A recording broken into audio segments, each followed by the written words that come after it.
આપનું સ્વાગત છે યક્ષિતા ડિઝાઇનરના ન્યૂ વ્લોગમાં. આજે હું તમને શેરવાણીનું એક જે નવું ફેબ્રિક આવ્યું છે એમાં એક સરસ મજાની એક સરસ નવી ડિઝાઇન બનાવેલી છે. એટલે સૌથી પહેલાં હું તમને એક ફેબ્રિક બતાવું. અહીં આવો. આ છે એક જોર્જર ફેબ્રિક. જો આ છે ને ડાયેબલ ફેબ્રિક છે, એટલે આમાં તમારા શેરવાણીના કોઈ પણ કલર બનાવવો હોય તો બની જાય. જે તમારે સામે જે આઉટફિટ છે એના મેચિંગનું આપણે ડાઇંગ કરીને એના પછી આપણે એ શેરવાની બનાવી છીએ, બરાબર છે. હવે મારી પાસે જે બનેલી જે ડિઝાઇનની જે શેરવાની છે એ હું તમને બતાવી દઉં. હવે જે મેં શેરવાની જે બનાવેલી છે એ હું હવે તમને બતાવું, જેની અંદર આખું હેન્ડવર્કનું કામ કરેલું છે.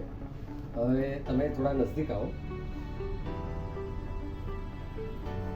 જો આની અંદર તમારે જુઓ તો કડદાણા છે, રેશમ છે, અને આમાં માલનું બી વર્ક કરેલું છે, ઠીક છે. અને એકદમ બારીકીથી ને એકદમ ઝીણું વર્ક કરેલું છે. અને આની અંદર જે બી ધાગા લીધેલા છે રેશમના, એ આપણે જે બી સામે આઉટફિટ હોય ને એ પ્રમાણે આપણે આઉટફિટનો મેચિંગનું લઈને બી આપણે શેરવાની બનાવી શકીએ છીએ. આ તમે જોઈ શકો છો, જો આ જે બટન છે ને એ બટનનું બી સરસ મજાનું વર્ક કરેલું છે. રેશમ અને માલ અને પોતનું આખું વર્ક કરેલું છે. એ જ પ્રમાણે તમે જોઈ શકો છો. આ જે સ્ટેન્ડ પટ્ટી છે ને એમાં સરસ મજાનું વર્ક કરેલું છે.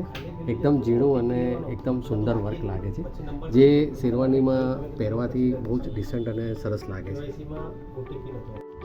એ ઉપરાંત આપણે છે ને એના મેચિંગની માળા છે, જે આપણે આ માળા બી સેટ કરેલી છે. એ ઉપરાંત શેરવાણીના મેચિંગનો આખો સાફો છે ને સેમ કલર કોમ્બિનેશનનો અમે કસ્ટમાઇઝ કરીને સાફો બી બનાવેલો છે.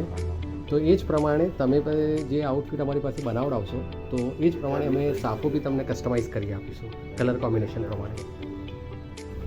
તો મિત્રો, આ વિડીયો તમને કેવો લાગ્યો, શેરવાની કેવી ડિઝાઇન લાગી એ તમે કોમેન્ટ સેક્શનમાં તમે જરૂર બતાવજો. અને આ ટાઈપની ડિઝાઇન બનાવવા માટે તમે યક્ષિતા ડિઝાઇનરની અંદર પહેલાં તો પહોંચી જાઓ અને તમારા સામે જે પણ આઉટફિટ છે એ પ્રમાણે તમે કલર કોમ્બિનેશનમાં મારી જોડે બનાવી શકો છો. તો મિત્રો, મુલાકાત માટે તમે સીજી રોડ ઉપર યક્ષિતા ડિઝાઇનર સ્ટોર આવેલો છે, તો તમે ત્યાં આવી શકો છો.